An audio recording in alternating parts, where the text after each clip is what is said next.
Yellowstone National Park. It's springtime, and the western meadowlark is welcoming a new day. These beautiful songbirds have been in slow decline over the past 2 decades, but thanks to protections afforded by the National Park System, they're still commonly found at Yellowstone, America's first national park.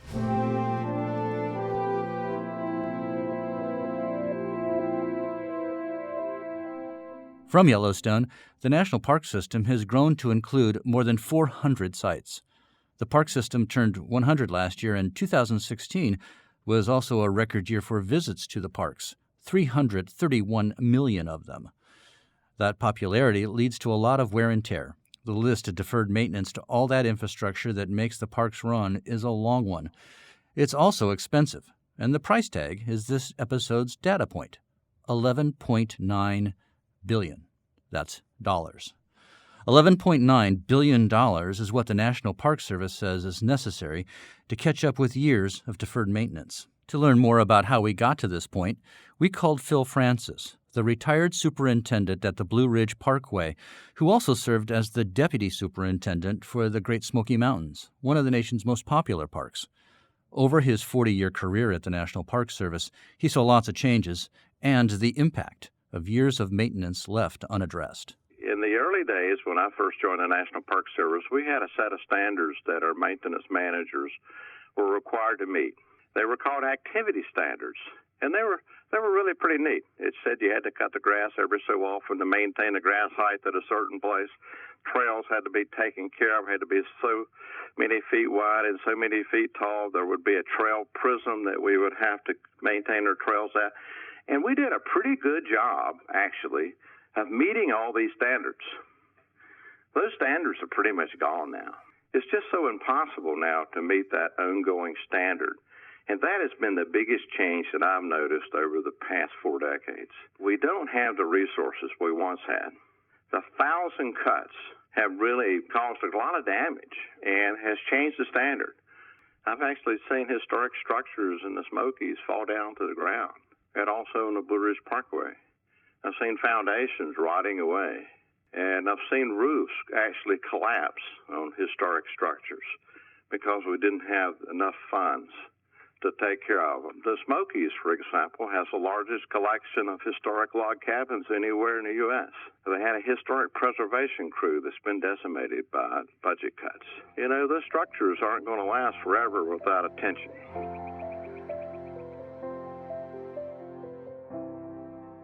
Last December, Congress approved the National Park Service Centennial Act, which provides about $50 million a year for park needs, as well as seed money for an endowment fund.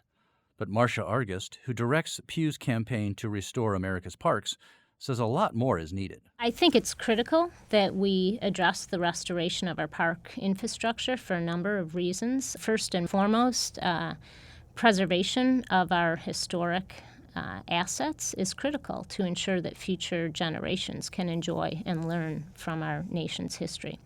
We also do need to invest in park infrastructure to provide the safety and accessibility to the resources, to the trails, to the overlooks where you can enjoy wildlife and scenery.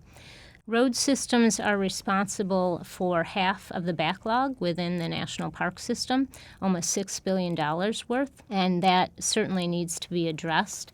The Park Service receives about $260 million a year to address its transportation needs. And one project, for instance, the Arlington Memorial Bridge, that would cost about $250 million to repair. That's almost the entire budget for the Park Service transportation needs. That brings us back to this episode's data point, $11.9 billion. That's the price tag for the roads, trails, and infrastructure repairs for the national parks. In Congress, this deferred maintenance has lately been a topic of debate. Pew hopes Congress will increase funding permanently to address these repairs. Just recently, there was a bipartisan bill introduced by Senator Warner from Virginia and Senator Portman from Ohio to do just that. It would establish a fund that provides guaranteed funding each year that would go towards park maintenance needs, and it would ramp up to $500 million each year. In addition to dedicated federal funding for park maintenance, we should be thinking about a viable infrastructure package. You know, a lot of people and a lot of members of Congress don't realize that, the Park Service is maintaining over 24,000 buildings, over 10,000 roads, over 2,000 sewage systems. So these things require funding. They need to be cared for. The parks, of course, are some of the nation's most beautiful landscapes and historic places. You may be among the millions of families who have vacationed at a park recently. And Argust says those trips show another important benefit of the parks, especially for the towns and cities nearby. We also need to make sure that parks are maintained because they're economic engines for local communities. And if they're not maintained and visitors don't come to the parks, then those local communities are going to take a hit.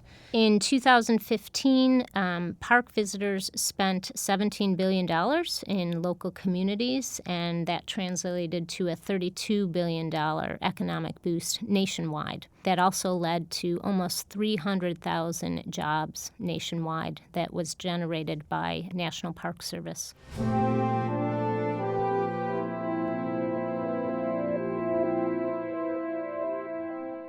And one of the towns powered by the economic engine of the national parks is Sevierville, Tennessee. It's the birthplace of country singer Dolly Parton, but what draws the crowds are the Great Smoky Mountains. 10 million visitors a year make the mountains the most popular national park in the U.S. Sevierville has 16,000 residents, and its mayor for more than 20 years has been Bryan Atchley. We are at the foothills of the Great Smoky Mountains National Park in East Tennessee, and it is a great location. We're within 1 day's drive of 3/4 the population of this country. And as they say in real estate, location, location, location, that's also true with a tourism town like Sevierville. Well, I'm guessing that your town is a beautiful place. Take us there. Stand on Main Street, look around, tell us what we would see. If I'm standing on Main Street or Court Avenue, where our over 100-year courthouse is, and it is a beautiful courthouse, and then on the courthouse lawn is a statue of our hometown Dolly Parton. So that's downtown. But then you look up over the buildings and you see, depending on what time of year it is, the beautiful Great Smoky Mountains National Park. I know one day last week we didn't have snow in Sevierville, but I looked up at the mountains and it was a beautiful clear day and they were solid white. Well, it sounds like a beautiful, beautiful community.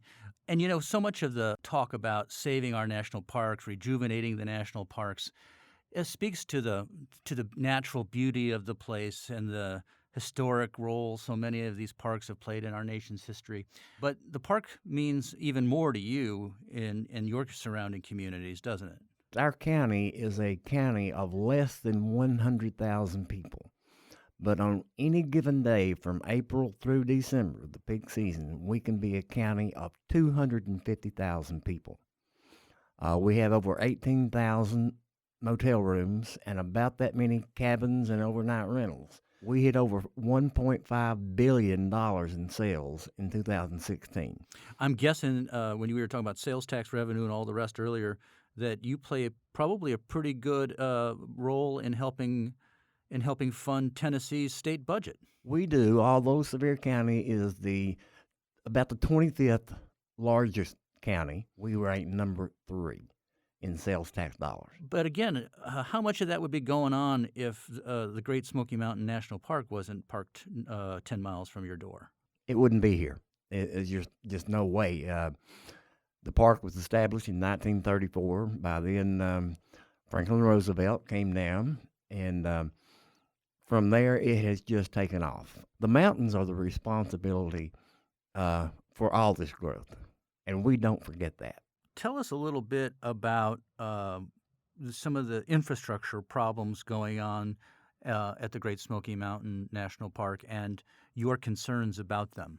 Well, anytime you have over 10 million visitors to your national park a year, and that is the most visited national park in the country, you've got road problems, and you've got picnic areas that need constant taken care of, campgrounds, restrooms. It's not in bad shape now, but if we don't keep getting proper funding, it could get that way, and that would be devastating. So what can be done about it? Well, we have several volunteer organizations. Friends of the Smokies has a very active organization in North Carolina and Tennessee. They raise several $100,000 a year that goes straight to the park. We have a special license plate that is funded, and a lot of that goes back to the park. But we need to keep on our state, but mainly federal government, to keep the funding up for all the national parks because they're important all across the country. Of course, the reason we're talking today, and as pleasurable as that is the deferred maintenance issue facing the national parks. Across the country, the total bill is approaching $12 billion. That's with a B. And right there by you in the Great Smokies, the price tag is about $162 million for deferred maintenance needs. It's roads and other things. You're in the park a lot. Tell me what you see when you're there. Well, when you stay on the main road, it's really not all that bad. But when you go to areas like Elkmont, there's some restrooms up there that could really use some work. There are some trails that could use some better maintenance because especially your trails that you're expecting kids to walk on, you don't need crumbling asphalt and things like that. They need to be safe. And deferred maintenance is just putting off the problem.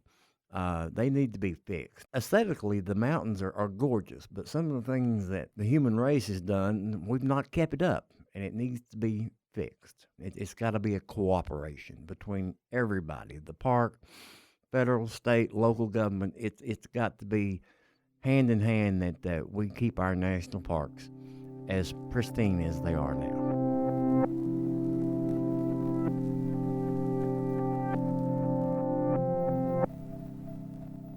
From the mountains of Tennessee, we turn to another kind of majestic view in the nation's capital. After the Fact correspondent Fred Baldessaro spent a spring afternoon talking with visitors at the Tidal Basin. They were enjoying the cherry blossoms and taking in historic monuments like the Thomas Jefferson Memorial. We spent the afternoon talking to tourists about the national parks and their experiences. We also asked them about the costs associated with maintaining the parks and what more could be done to preserve these national treasures. I love the national parks. I think they're awesome, especially because we have children and we love coming and being able to visit. We really enjoy it. And do you have a favorite memory and a favorite park that you like to visit more than others? Smoky Mountains National Park. We go there. We camp there almost every year. Our family has for a long, long time. Did you know that the parks are also severely underfunded, that there's issues with maintenance and that there's costs that are approaching up to $12 billion in deferred maintenance? What should be done about that, if anything? I think the national parks absolutely should be a priority because they should be preserved. I think even if people had to be charged a little bit to come in, I think that would help, but I think they absolutely should be a priority. That was Haley Davis of Georgetown, Kentucky. Just up the sidewalk, we met the Dawkins family from Bozeman, Montana, visiting their friend Jean Molinelli and checking out the cherry blossoms and the historic monuments of the nation's capital. So what do you think of the national parks? Oh, fantastic. Well, Bozeman's right next to Yellowstone Park. And we're not far from Glacier. I grew up at the foot of Glacier Park. And do you have a favorite memory? Is that like your favorite park or? Glacier Park's my favorite, and I grew up going to Glacier Park to hike with my priest who took us there. He was an avid hiker, so he took us there as high school kids, and it was really my favorite memories. One of the things we've noticed about the national parks, we work with the National Park Service, and they do a lot of stuff with maintenance costs. There's a lot of deferred maintenance right now. There's some of the stuff with the parks are kind of falling in disrepair. There's estimated that it's approaching $12 billion in deferred maintenance costs. Did you guys know that? No. And what do you think of that? Is that something that should be addressed? Is it something that should be fixed? What do you guys think? Oh, definitely fixed. It's the fabric of our history. I mean, that's the one constant we have, and once we lose that, it can't be recaptured. One of the resources of the country include our beautiful range of geography and peoples and populations, and that's what the national parks preserve, and I think we need that to have a sense of what we are as a country. It's a very important part of that. We can thank Teddy Roosevelt for getting that started, and I think the national parks represent the best of what there is, and there's a business cost to it. I think it's a very worthwhile cost. Gunter Finkenhauer lives in Waldorf, Maryland, which is not far from Washington. He says he has seen a lot of changes on the National Mall and Memorial Park and at the Jefferson Memorial over the last 2 decades. The deterioration of the infrastructure. When you take a look at the marble steps, for example, you can see how, whether it's acid rain, whether it's just everyday pollution, whether it's just wear and tear of the millions of people who come through Washington, there are maintenance issues to be had. When you look at the marble on top of this particular structure and so on, it needs to be taken care of. It needs to be maintained like everything else. You can't just build it, walk away for 100 years, and expect it to look the same. And how should that be handled? Is that something Congress should do? Is that something Americans should do? You mean in terms of fiscal responsibility? Yeah. I do believe it was paid for with tax dollars. It ought to be maintained with tax dollars. And I think whether or not you're an American citizen coming here, in which case your taxes are already contributing towards it, or you're a foreign national coming here or a visitor from abroad, then that's just part of the cost of doing business. If you're going to be the leader of the free world, then there's an operating cost that's associated with representing what we stand for, and this is part of what we stand for.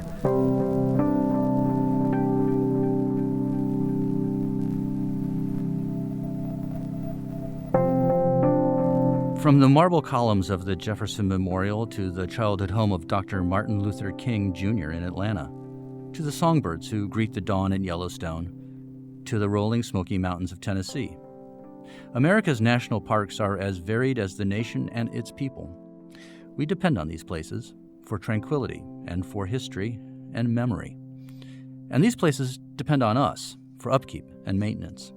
To learn more about Pew's campaign to restore America's parks or to view images from the national parks, go to pewtrusts.org/afterthefact. And if you like what you've heard on this podcast, subscribe on iTunes and other streaming services. We'd like to hear from you, too, so write a review and let us know what you think. And thanks for listening.